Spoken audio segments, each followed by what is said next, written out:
Mentir ou dire la vérité lorsque l'on est en couple, il n'est pas toujours évident de savoir s'il faut tout se dire ou au contraire cacher des choses à son conjoint. Alors la vérité est-elle toujours bonne à dire ? Sabrina Philippe, on va essayer de voir ça avec vous. C'est vrai que dans un couple, normalement, on dit voilà, on est ensemble, on se dit tout, on partage tout, mais c'est peut-être pas toujours une bonne idée. On dit souvent la vérité sort de la bouche des enfants. Et c'est vrai. Pourquoi ? Parce qu'en fait, les enfants n'ont pas cette notion de la sociabilité. Et pour qu'on puisse vivre en société, il va falloir mentir. C'est-à-dire que, imaginez que maintenant, là, tout de suite, on dise tout haut ce qu'on pense de nos voisins, sur des petites choses, mais qu'on commence à dire tout haut ce qu'on pense, ça serait impossible, on finirait tous par... Ça se terminerait en pugilat. Ouais, moi, c'est ce que je fais tous les matins aux invités du Grand Direct des médias, je leur dis tout ce que je pense tous les matins. Non, mais même sur des petites choses, je veux dire, ça serait pas possible. C'est pour ça que le fait, en fait, de se taire, ce qui est en fait un mensonge par omission, le fait de se taire est nécessaire pour que l'on puisse vivre ensemble. Parce qu'on ne va pas dire, voilà, à son voisin, j'aime pas ton pull, t'as une sale tête aujourd'hui, enfin voilà, des choses comme ça. Ah, ça se dit pas, ça. Ça se dit pas. D'accord. Enfin, en tout cas, pour bien vivre en société, ça se dit pas trop. On va le dire une fois, mais on va pas le dire 10 fois. Donc, finalement, on ne peut pas vivre ensemble sans ces mensonges déjà par omission.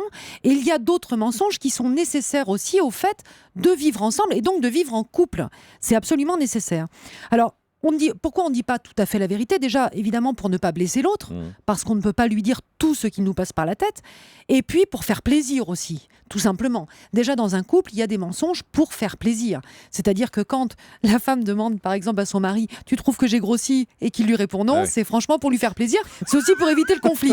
Mais, non, c'est vrai. Oui, non, mais voilà, raison, bien sûr. voilà. Est-ce que t'aimes bien le nouveau pull que je me suis acheté ? Ah ouais, il est sympa. Et elle pense... Voilà. Ça. Donc, c'est pour faire plaisir, c'est pour ne pas blesser l'autre. C'est donc aussi, finalement, dans cette fonction de lien, c'est nécessaire d'avoir ce rapport-là.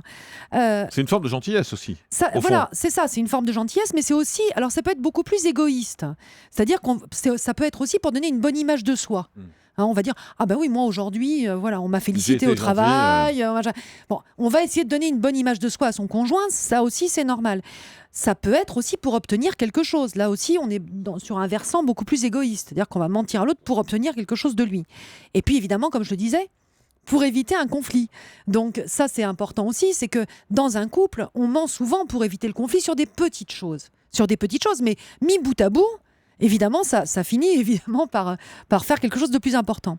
Alors, il faut le savoir, il y a une étude qui a été faite qui est très intéressante, c'est qu'au début de la relation amoureuse, tenez-vous bien, les amoureux se disent un mensonge toutes les 3 interactions. Oula, vous imaginez ? Un mensonge toutes les 3 interactions. Toutes les 3 interactions au début d'une relation amoureuse. C'est-à-dire que pour se valoriser... Après, on ment moins. C'est le lieu où on ment je pensais qu'on mentait plus. Non, c'est le lieu où on va mentir le moins dans le couple. Ouais. Mais au début, pour se séduire, on va en rajouter, on va dire, voilà, on va être gentil, on va éviter évidemment le conflit, on va en rajouter, on va se valoriser, et donc on va quand même dire beaucoup de mensonges pour pouvoir plaire à l'autre. C'est toute la difficulté d'ailleurs des couples après qui perdurent, parce qu'ils se disent, mais c'était pas vrai. Docteur Richoux. Oui, mais les mensonges ne sont pas les mêmes. C'est-à-dire que quand on est dans cette phase-là, d'abord, on n'a pas les mêmes yeux. Et le petit poids supplémentaire, le petit élément disgracieux, on va le voir tout joli, tout beau, le moins de comportement, on va le magnifier. En revanche, où on ment plus au début, c'est dans ses propres qualités. C'est-à-dire que, oui, là, je suis Superman parce que je veux te séduire. Mais il faut, quand on pose cette question, il y a quand même un recul à prendre. C'est-à-dire que, évidemment, vous avez parfaitement raison. En société, on ne peut pas dire la vérité tout le temps, parce que sinon on serait que des ennemis. Mais globalement, dans le couple, est-ce le lieu où on doit dire la vérité sur les grandes choses ? Parce que c'est ça qui fonde un couple. Enfin, je suppose que... Sabrina Philippe, là-dessus. Merci, docteur Chouchou. Alors, c'est justement... j'allais embrayer, parce qu'évidemment, là, je parle des petites choses. C'était juste pour dire qu'en fait, on ne peut pas se dire toute la vérité. Voilà, donc déjà, cette question, c'est clair, c'est non.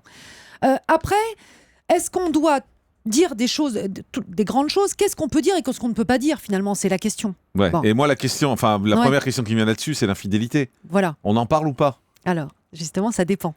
Ça dépend, ça dépasse, mais ça dépend quand même. Alors, en fait, le truc, c'est que tant que vous ne cachez que des choses, finalement, pour garder un peu votre jardin secret, pour garder une part de mystère, parce qu'il faut bien comprendre que si vous êtes transparent sur tout, cette part de mystère dans le couple, elle va disparaître aussi.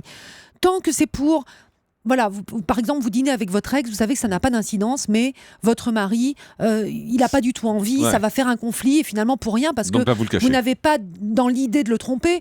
Quelque part, c'est un mensonge qui évite un conflit pour rien. Donc vous pouvez aussi être dans cette transparence, finalement, qui va faciliter vos relations de couple. Les dépenses aussi, on sait, on peut... Dans une certaine mesure, souvent les femmes mentent sur leurs dépenses. C'est-à-dire qu'elles vont dire qu'elles ont acheté une paire de chaussures en solde, et que la paire est plein pot et beaucoup plus chère que ce qu'elles annoncent. C'était le témoignage d'Anne Le Gall. Non mais voilà, donc tous ces mensonges-là, en fait, ils sont nécessaires. Et ça, c'est important aussi parce que vous avez des couples qui se disent tout dans une espèce de transparence incroyable et qui finalement, ça revient à être presque dans des relations fraternelles. Et on retrouve après ces couples en thérapie de couple qui se disent mais pourquoi on n'est pas dans des relations conjugales, un peu plus dans la séduction. On se retrouve comme deux enfants de 5 ans qui se disent tout, un peu comme des frères et sœurs. C'est un problème dans la séduction et aussi pour que le couple puisse avancer. Et alors sur l'infidélité, on en parle ou pas ? On en parle. Donc, l'infidélité, ça dépend aussi pourquoi vous voulez en parler à l'autre. Quel sens ça va prendre dans votre couple ? Mais si on dit par honnêteté, par franchise, puisque c'était ça un peu, la question c'était faut-il dire la vérité ? Donc qu'est-ce que si on est infidèle, il faut dire la vérité ? Alors, si vous le dites pour vous décharger, et ça, on le voit souvent, c'est-à-dire que la personne, en fait, espèce de porter un secret, veut se décharger sur l'autre en disant voilà, maintenant je vais lui dire, je vais me sentir mieux. C'est pas toujours une bonne solution. Si vous le dites dans le but de reconstruction d'un couple, c'est-à-dire finalement de l'envoyer comme un signal d'alarme dans le couple, en disant voilà, ça m'est arrivé parce que tu comprends, nos rapports ne sont plus satisfaisants, il faudrait qu'on en fasse quelque chose.